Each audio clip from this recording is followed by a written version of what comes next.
नमस्कार दोस्तों। अगर सपना है वर्दी पहनने का और देश की सेवा करने का, तो समझिए कि एसएससी जीडी कांस्टेबल 2026 की ये भर्ती आपके लिए ही है।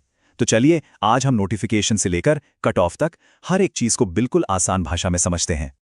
चलिए सबसे पहले उस नंबर की बात करते हैं जिसका सबको इंतजार था। इस बार जो कुल वैकेंसी है वो है 25,487। जी हाँ, 25,487 पद।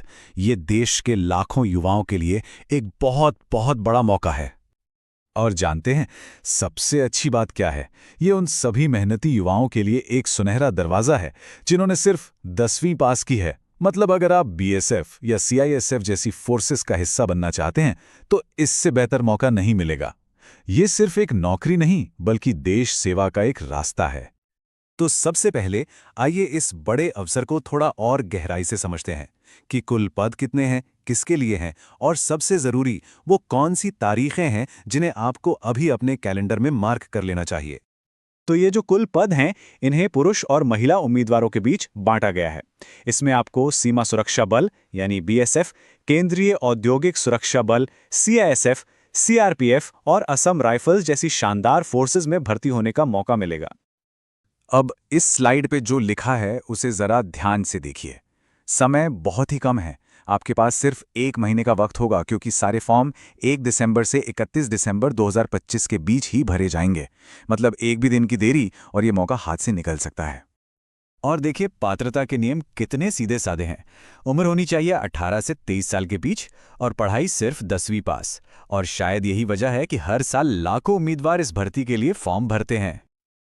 अच्छा, तो फॉर्म भर दिया, एलिजिबिलिटी भी पूरी है, लेकिन एक उम्मीदवार से कांस्टेबल बनने तक का ये सफर असल में है कैसा? आइए अब सिलेक्शन प्रोसेस के हर कदम को एक एक करके समझते हैं। ये जो पूरी चयन प्रक्रिया है ना, ये 4 स्टेज का एक सफर है। सबसे पहले आपको कंप्यूटर पर एक परीक्षा देनी होगी। अगर वो पास कर ली तो फिर आपका फिजिकल टेस्ट होगा। उसके बाद मेडिकल जांच और सबसे आखिर में आपके सभी डॉक्यूमेंट्स चेक किए जाएंगे। और जब आप ये सभी पड़ाव पार कर लेते हैं तो इनाम भी उतना ही शानदार है। एक बहुत अच्छी सैलरी जो 21,700 रुपये से शुरू होकर 69,100 रुपये तक जाती है। और इसके साथ ही केंद्र सरकार की नौकरी वाली सुरक्षा और दूसरे फायदे तो हैं ही। अब बात करते हैं उस पहली और सबसे बड़ी चुनौती की, कंप्यूटर पर होने वाली परीक्षा। ये वो पहली सीढ़ी है जिसे पार किए बिना आप आगे जा ही नहीं सकते। तो आइए इसके पूरे स्ट्रक्चर को अच्छे से डिकोड करते हैं। देखिए, पेपर में कुल 4 सेक्शन होंगे।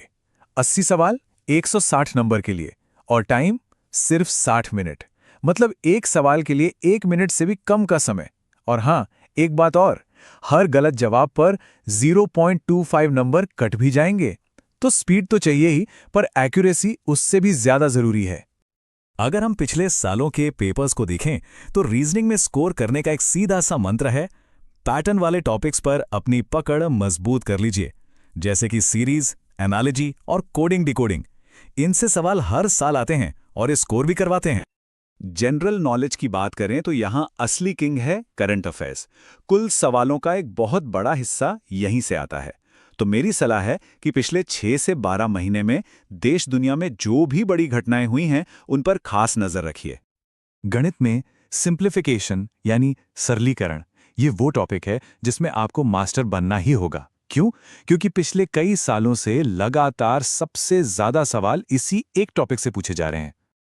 और आखिर में भाषा का सेक्शन, चाहे आप हिंदी चुनें या इंग्लिश, 2 चीजें आपको अच्छे नंबर दिला सकती हैं। एक है कॉम्प्रिहेंशन और दूसरा है वाक्यों में गलतियां ढूंढना। इनकी जितनी प्रैक्टिस करेंगे स्कोर उतना ही बेहतर होगा।